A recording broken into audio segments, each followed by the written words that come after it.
Welcome to English हाउल। दोस्तों, स्वागत है आपका अपने चैनल द इंग्लिश हाउल पे। और आज जैसा कि आप बोर्ड पे देख रहे होंगे, हम लोकोक्ति जिन्हें हम कहावतें भी कहते हैं उससे संबंधित वीडियो को लेकर के यहाँ पर इकट्ठा हुए हैं। इससे पहले मैंने अपनी 2 वीडियो दी है जिसमें कि ये बताया है कि मुहावरे और लोकोक्तियों में फर्क क्या होता है, और 100 मुहावरे जो कि प्रतियोगी परीक्षाओं की दृष्टि से महत्वपूर्ण है, उनसे जुड़ी हुई वीडियो मैंने बना करके आप तक पहुंचाई है। तो आज की जो वीडियो है वो जो कहावतें या जो लोकोक्ति जिनको कहा जाता है उनसे संबंधित है। ये लोकोक्ति या कहावतें वो लोकोक्ति या कहावतें आप कह लीजिए जो प्रतियोगी परीक्षाओं में पूछी जाती है या अक्सर पूछी गई है। सो आज का वीडियो जो है वो आप लोगों की आपकी परीक्षाओं के लिहाज से बहुत ही महत्वपूर्ण है। आप मान के चले कि जितनी भी प्रतियोगी परीक्षाएं होती हैं, मसलन अगर आपका यूपी टेट है, सी टेट है, यूपी पुलिस है, इस तरह की जितनी भी प्रतियोगी परीक्षाएं होती हैं उनके लिहाज से आज की वीडियो बहुत ही महत्वपूर्ण है। तो आपको करना क्या है, बस आप चैनल को सब्सक्राइब कर लें जिससे समय समय पे जो जरूरी जानकारियां होती हैं वो नोटिफिकेशन के जरिए आप तक पहुंचती रहे। तो चलिए शुरू करते हैं आज का वीडियो। और जैसा कि आप बोर्ड पे देख रहे हैं, लिखा हुआ है लोकोक्ति या कहावतें। देखिए, लोकोक्तियां या कहावतें समझाने या पढ़ाने से पहले एक बार मैं फिर से बता दूं कि कई बच्चे जो होते हैं वो मुहावरे या लोकोक्तियों में फर्क को समझ नहीं पाते हैं, अंतर को समझ नहीं पाते हैं। बहुत सामान्य सा अंतर होता है। देखिए, मुहावरे जो होते हैं वो वाक्य या सेंटेंस का एक पार्ट या अंश माने जाते हैं, जबकि लोकोक्ति अपने आप में पूर्ण होती है। ठीक है। और दूसरी चीज, किसी भी मुहावरे को पहचानने का तरीका ये होता है कि उसमें ना लिखा होता है, अंत में ना होता है। और तीसरी चीज ये होती है कि मुहावरे जो होते हैं उनका भाव होता है, जबकि लोकोक्तियां जो होती हैं वो जो हमारे बड़े हैं, हमारे बुजुर्ग हैं या जो अनुभवी लोग हैं, उनके अनुभव से जो चीजें निकल के आती हैं वो लोकोक्ति या कहावतें कहलाती हैं। तो चलिए शुरू करते हैं। पहला, जैसा कि आप बोर्ड पे देख रहे होंगे, लिखा हुआ है जल से रहकर मगर से बैर। जल से रहकर मगर से बैर यानी किसी के आश्रय में रहकर दुश्मनी मोल लेना। अब आप ये सोचेंगे कि ठीक है, चलो ये तो मुझे पता है कि जल में रहकर मगर से बैर का मतलब होता है कि किसी से दुश्मनी ले लेना, लेकिन आप इस चीज को समझेंगे कैसे, आप इसको प्रैक्टिकल या प्रयोग में कैसे समझ सकते हैं। तो हम रोजमर्रा के जीवन में कुछ ऐसे एग्जाम्पल्स ले सकते हैं जिनके जरिए आप इन लोकोक्ति या कहावतों के जो सही मतलब होते हैं उनको समझ सकते हैं। जैसे कि यहाँ पे लिखा हुआ है कि क्या लिखा है, सबसे पहले जल में रहकर मगर से बैर, किसी के आश्रम में रहकर दुश्मनी मोल लेना। अगर आप ये सोच के देखिए कि आप कहीं पे नौकरी कर रहे हैं, ठीक है, आप किसी सरकारी या गैर सरकारी संस्था में काम कर रहे हैं, आपको वहाँ के नियम कानून समझ में नहीं आते हैं या आपके अनुसार वो नियम कानून ठीक नहीं है, या वहाँ पे जो कार्य करने वाले लोग हैं उनका रवैया ठीक नहीं है, तो आप वहाँ विरोध तो करना चाहते हैं, आप वहाँ आवाज तो उठाना चाहते हैं, आप चाहते हैं कि वहाँ परिवर्तन हो, लेकिन नौकरी ना हाथ से चली जाए, वो पद ना आपके हाथ से चला जाए, इस वजह से आप डरते हैं। तो ऐसी स्थिति में अगर आप आवाज उठाने की हिम्मत भी करते हैं और आवाज उठाते हैं, विरोध करते हैं, तो लोग आपसे क्या करेंगे, अरे यार जल में रहकर मगर से बैर, कि मतलब जहां तुम्हें काम करना है, जिस संस्था में तुम्हें रहना है, अगर तुम उन्हीं लोगों का विरोध करोगे, उन्हीं से दुश्मनी लोगे, तो क्या वहां काम करना आपके लिए सही होगा, या आप वहां पे उतनी सरलता से उतने खुशी माहौल में आप क्या वहां पे काम कर पाओगे? ऐसा संभव नहीं हो पाता। तो ये एक उदाहरण हुआ इस कहावत या लोकोक्ति को समझने का कि जल में रहकर मगर से बैर को कैसे समझा जाएगा। आगे दूसरा है आ बैल मुझे मार। हमने पहला पढ़ लिया, आ बैल मुझे मार, जिसका मतलब होता है जानबूझकर लड़ाई मोल लेना। अब इसको हम कैसे समझेंगे? जैसे आज अगर आप इसको समझने की कोशिश करें तो कहीं पे भी आप देखते होंगे अक्सर कि 2 लोग 3 लोग आपस में, आज का माहौल ऐसा, समय ऐसा है कि वाद विवाद उत्तर प्रत्युत्तर होता ही रहता है, लेकिन कुछ लोग क्या करते हैं, उस जगह से निकल जाते हैं, उन समस्याओं से जूझना नहीं चाहते, उन परिस्थितियों से भाग खड़े होते हैं। लेकिन कुछ लोग ऐसे होते हैं जिनकी वहां पे जरूरत नहीं होती है, या जिन्हें वहां पे कुछ करना भी नहीं होता, लेकिन वो अपनी आदतवश या कह लीजिए कि अपनी उत्सुकतावश वहां जाते हैं और उन जो चीजें जो उनके लिए नहीं भी होती है, जो परिस्थितियां उनके लिए नहीं भी होती हैं, उसमें भी जाकर के कूद पड़ते हैं या उसके भागी बन जाते हैं। और ऐसी परिस्थिति में होता क्या है कि वो ना चाहते हुए भी समस्याओं और जो कहते हैं एडवर्स कंडीशन होती है उसमें घिर जाते हैं और उसका परिणाम उनके लिए ठीक नहीं होता है। तो इसको इस तरीके से कहा जा सकता है कि आ बैल मुझे मार, यानी कि जानबूझकर लड़ाई मूलना, यानी जिस चीज से आपका प्रयोजन है भी नहीं उस चीज में चले जाना और फिर वहां से अपने लिए कठिनाइयां लेकर के आना। आगे है अक्ल बड़ी या भैंस, देखिए बहुत सामान्य सी चीज है अक्ल बड़ी या भैंस। शरीर शक्ति की तुलना बुद्धि की ताकत श्रेष्ठ होती है और ये माना भी गया है। इसका बहुत बड़ा उदाहरण है आपकी राजनीति। आज की राजनीति में कहते हैं शारीरिक क्षमता नहीं, आपकी मानसिक क्षमता बहुत ही ज्यादा मैटर करती है। अगर आप एक दुबले पतले इंसान हैं और अगर आपका मानसिक स्तर, आपका बौद्धिक स्तर बहुत तेज है, आपके अंदर विश्लेषण करने की क्षमता बहुत ज्यादा है, चीजों को परखने की क्षमता बहुत ज्यादा है, तो आप अपनी शक्ति, आप अपने बुद्धि की शक्ति के बल पर क्या कर सकते हो, बड़ी से बड़ी सत्ता को पलट सकते हो। भले आप दुबले हो लेकिन वहां शारीरिक क्षमता का कोई महत्व नहीं रह जा सकता, लेकिन अगर आप मानसिक रूप से आप दृढ़ हैं, मानसिक रूप से आप तेज हैं, तो क्या कर सकते हैं, आप बड़ी सी बड़ी चीजों में परिवर्तन ला सकते हैं। इसलिए कहा गया है अक्ल बड़ी या भैंस, यानी कि फिजिकल अपीयरेंस, यानी कि शारीरिक बनावट, शारीरिक शक्ति मानसिक बुद्धि और क्षमता के नीचे आती है। ठीक है, अगला लेते हैं, आगे नाथ न पीछे पघा, यानी संपूर्ण रूप से स्वतंत्र। बड़ी पुरानी ये लोकोक्ति है। कहा जाता है कि बहुत से लोग ऐसे होते हैं जिनके ना आगे नाथ होता है ना पीछे पघा होता है। अब आगे नाथ न पीछे पघा क्या समझेंगे इससे? कुछ लोग तो नाथ और पघा को समझ ही नहीं पाएंगे। देखिए पहले के समय या आज के समय में भी जो लोग जानवर पालते हैं वो क्या करते हैं, खासकर देखा गया होगा जो बैल या सांड होते हैं उनके नाक में रस्सियों का एक जाल सा बना करके बांधा जाता है और पीछे भी रस्सियों से उन्हें कंट्रोल किया जाता है, जिससे वो क्या हो, वो अनियंत्रित ना हो, असंतुलित ना हो और आपके कंट्रोल से बाहर ना जाए। लेकिन अगर सोच के देखिए, अगर वही रस्सियां उसके आगे और पीछे ना बंधी हो तो क्या वो आपके कंट्रोल में होगा, क्या आपके सत्ता में होगा? नहीं होगा, वो स्वतंत्र हो जाएगा। तो आगे नाथ न पीछे पघा कहने का मतलब ये होता है कि ऐसे लोग जिनके ऊपर कोई भी कंट्रोल ना हो, जिनके अंदर कोई रोक टोक ना हो, जिनके ऊपर किसी का वो मतलब स्वतंत्र हो पूर्ण रूप से, किसी की मनमानी, किसी के नियम कानूनों का पालन करने वाले नहीं, स्वतंत्र, अपने लिए जीने खाने का, जिनका सिर्फ मंत्र यही हो कि अपने लिए जीना खाना हो, तो आगे नाथ न पीछे पघा का मतलब होगा संपूर्ण रूप से स्वतंत्र। आगे लेते हैं, लिखा है अजल गगरी छलकत जाए, बहुत सही चीज है और इसका अर्थ है शक्ति पाकर अत्यधिक वाचाल होना। शक्ति पाकर अत्यधिक वाचाल होना यानी अध जल गगरी छलकत जाए। अध जल गगरी, आप सोच के देखिए कि कोई पात्र है, ठीक है, और उसमें पानी है यहां तक, ठीक है, अगर कोई उस पात्र को लेके चलता है तो क्या होगा, वो पानी छलकेगा, यानी कि वो पानी जो पात्र है, जो मटका है, उससे बाहर आएगा, ठीक है, वो वहां पर उसमें स्थिर नहीं रहेगा, ठीक है। और अगर इसको तो हमने प्रैक्टिकली समझा और वैसे समझना हो अर्थ को, तो ये कहा जाता है जिन लोगों के पास कम ज्ञान होता है वो उसी कम ज्ञान को क्या करते हैं, इतना ज्यादा प्रेजेंट करते हैं जिससे ये पता चल जाता है, ये पकड़ में आ जाता है कि उनके पास ज्ञान का अभाव है या वो उस स्तर तक ज्ञान के पास नहीं पहुंच सके हैं जिस स्तर तक उनको पहुंचना चाहिए। तो अधजल गगरी छलकत जाए का मतलब होता है जिनके पास कम चीजों की नॉलेज है, जिनके पास कम ज्ञान हो, वो उसको प्रेजेंट ज्यादा करते हैं, ठीक है। आगे है मुंह में राम बगल में छुरी।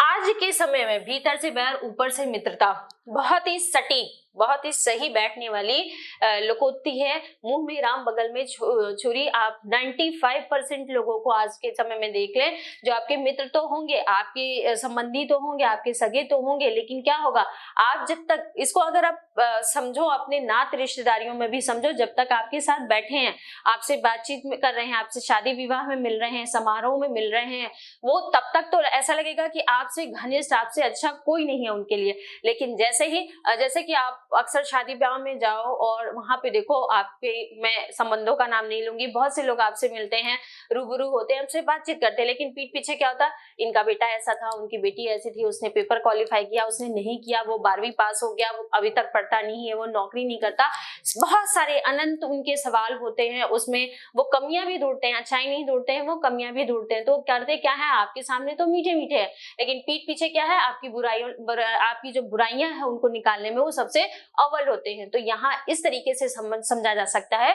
कि मुंह में राम बगल में छुरी, यानी आपके समक्ष क्या है वो अच्छा है, लेकिन पीठ पीछे वो आपके लिए सबसे खराब है, ठीक है। आगे है, लातों के भूत बातों से नहीं मानते, बहुत ही सटीक चीज है। दुष्ट व्यक्ति भय से नहीं मानते, मात्र कहने से ही मानते हैं।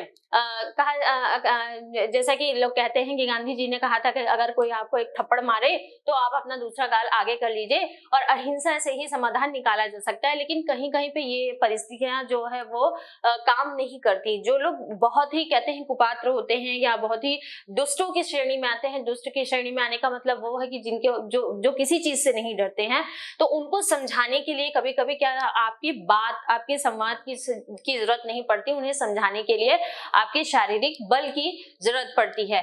तो जैसे आप अगर सोच के देखो, कहते हैं कि आपके समाज में बहुत सारी बुराइयां हैं, बहुत से लोगों के द्वारा वो बुराइयां फैलाई जाती हैं।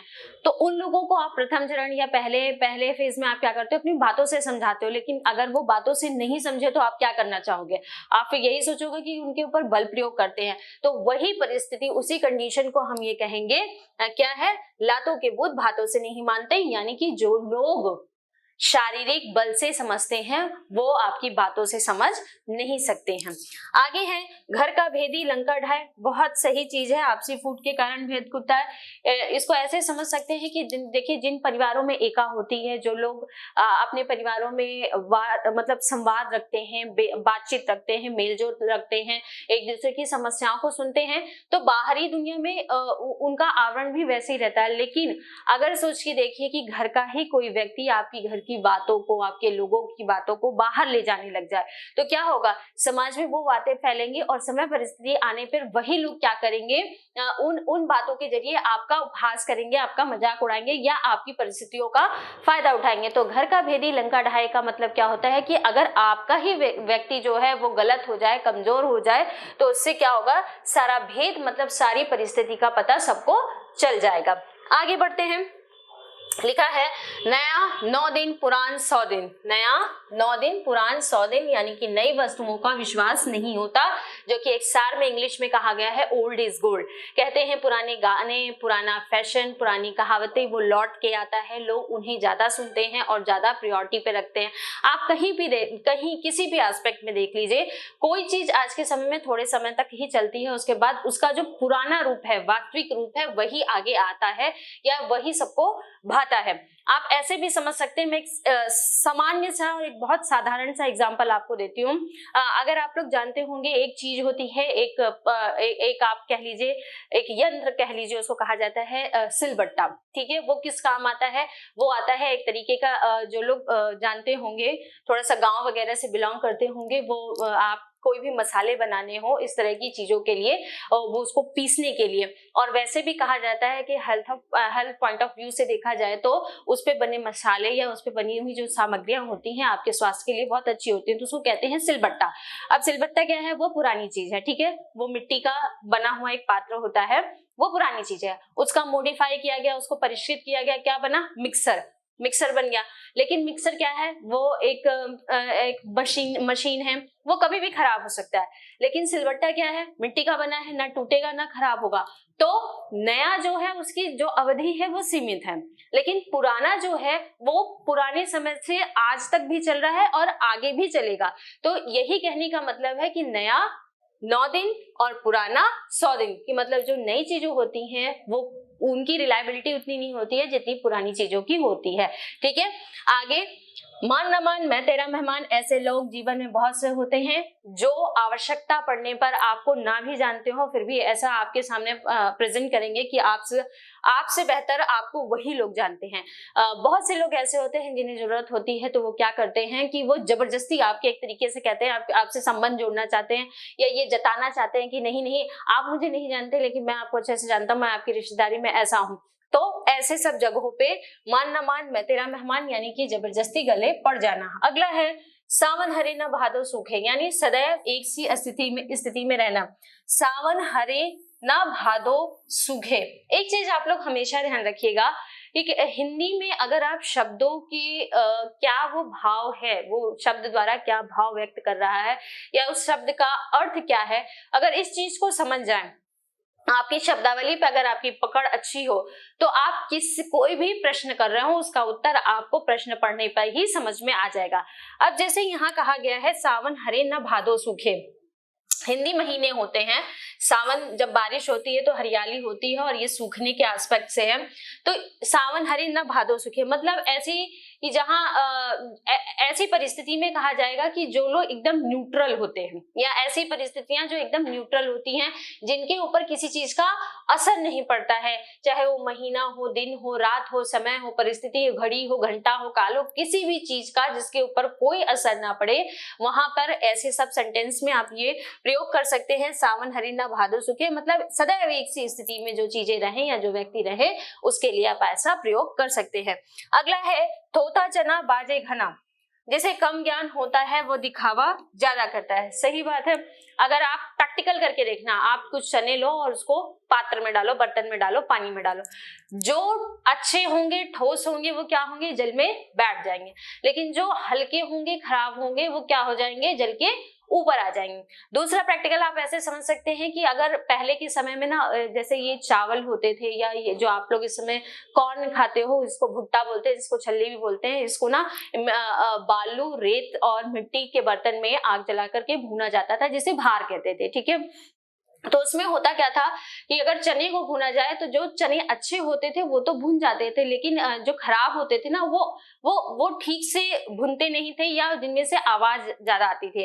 तो यहाँ कहने का मतलब ये है कि थोथा चना बाजे घना, यानी कि जो चीजें खराब होती हैं, या जिन लोगों के पास ज्ञान की कमी होती है, जैसा कि आपने पहले भी पढ़ा था, वो क्या करते हैं, अपनी वस्तुओं को, अपने सुझाव को या अपनी चीजों को ज्यादा प्रेजेंट करते हैं, जिससे उन्हें ये लगे कि हम जो कह रहे हैं वही सही है।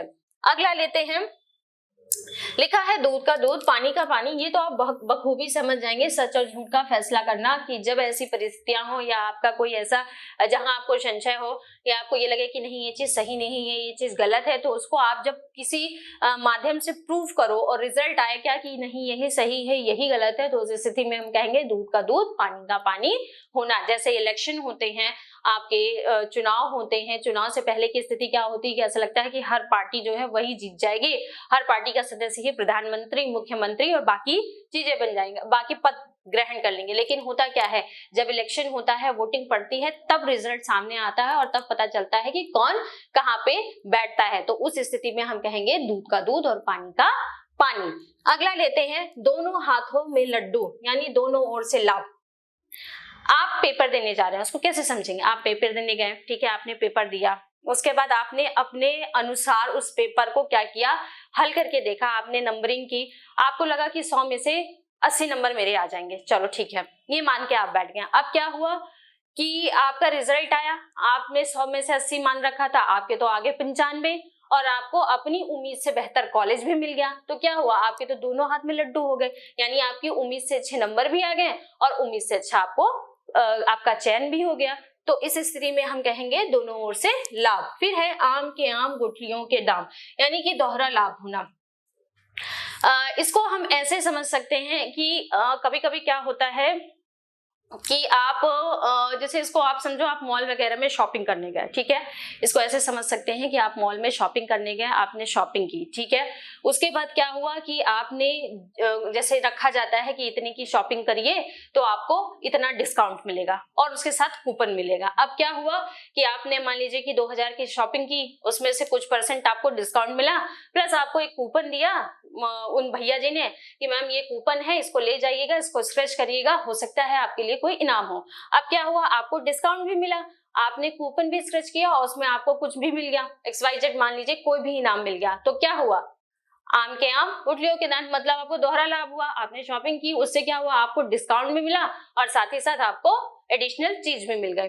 तो आम के आम गुठलियों के दाम। अगला है सांप भी मर जाए लाठी भी ना टूटे, नुकसान भी ना हो और काम भी बन जाए। बड़ी पुरानी लोकोक्ति है, बहुत सी ऐसी सिचुएशन में, यहाँ तक कि आप पिक्चर वगैरह में देखो या जो ये षड्यंत्र वाले सीरियल्स होते हैं, युद्ध वाले, तो उसमें ये बोला जाता है कि ऐसा हो, ऐसी स्थिति हो, ऐसी योजना बने कि सांप भी मर जाए और लाठी भी ना टूटे। यानी इसको कहने का मतलब ये होता है, और ये समझ लीजिए ये बुद्धि पे निर्भर करता है।